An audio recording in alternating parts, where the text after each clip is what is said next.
Turning now to Storm Watch 12 meteorologist Josh Colbert heading into our Thursday. We're not seeing those temperatures in the teens this morning, so that's good news. Is that also an indication of the temperatures we're going to see later today? Unfortunately not.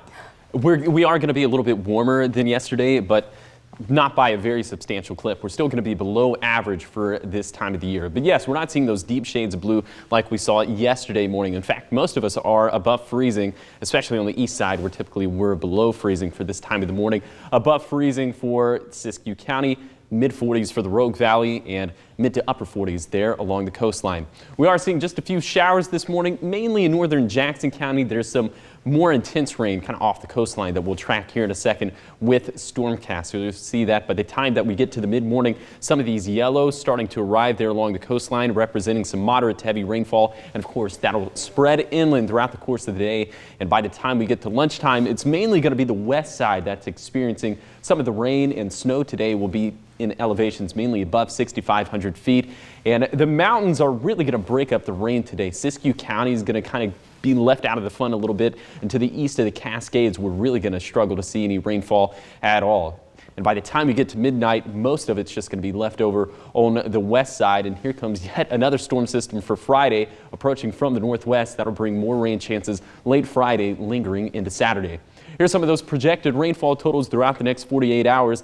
And it really hasn't changed much from what the models were spitting out yesterday. We're seeing the biggest rainfall totals there along the coast. And there's a pretty substantial drop off once you get to the south of the Siskiyous and to the east of the Cascades. So this is going to be a system where the mountains really tear up some of the rain. Let's take a look at some of those projected snowfall totals. Again, this isn't going to be a widespread snow event, mainly in the Cascades for elevations above 6,500 feet. So Crater Lake, Diamond Lake could receive 6 to 8 inches at both of those locations. Let's go back to today, your playground forecast. I think this forecast is really going to be rendered useless. I don't think you're going to want to be outside today, at least not for an extended period of time.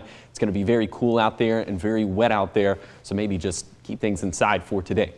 So speaking of today, we're going to have widespread rain, but again, the best chances are going to be on the west side. Very blustery today. We don't have any wind advisories in place, but just know that those winds could gust out of the southwest anywhere between 30 to 40 miles per hour. And then up in the highest elevations of the Cascades, we can maybe get some winds gusting all the way up to 50 miles per hour. And then overnight, temperatures will continue to be elevated because of some of the clouds and some of the moisture, but most of the leftover moisture will be to the west of the Cascades and to the north of the Siskiyous. Here's your weekend forecast for the Rogue Valley. Looks like a tell of 2 days with better rain chances on Saturday, less rain chances for Sunday, but much warmer, especially compared to what we've been seeing for the month of May so far, with temperatures in the mid-70s. And it does look like we are finally seeing the dry at the end of the tunnel, if you will, as we head into the beginning of next week. Here's your 7-day forecast along the coast. Lots of days of rain. Then it does look like we finally dry out into Monday and Tuesday, but here comes another storm system for Wednesday.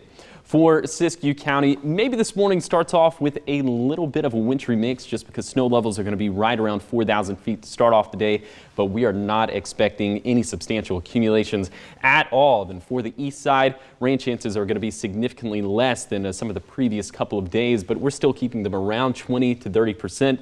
And then for the mountains, again, up towards Crater Lake, Diamond Lake, maybe we could see a couple inches of snow fall there, 6 to 8 inches to be precise, as those snow levels are going to be right around 6,500 feet. And then for the Rogue Valley, very wet today. We have some of that wet weather lingering through the weekend, although it looks like we dry out at the beginning of next week. Okay, and staying in kind of that more mild pattern starting next week, those temperatures still in the 60s. So a good thing that we'll be seeing. Definitely don't want anything upper 70s into the 80s. Absolutely not. Average temperature for this time of the year in Medford is 73 degrees. So it looks like we're going to be right around that, if not just a little bit below it. Okay, we love that. Thank you. Of course.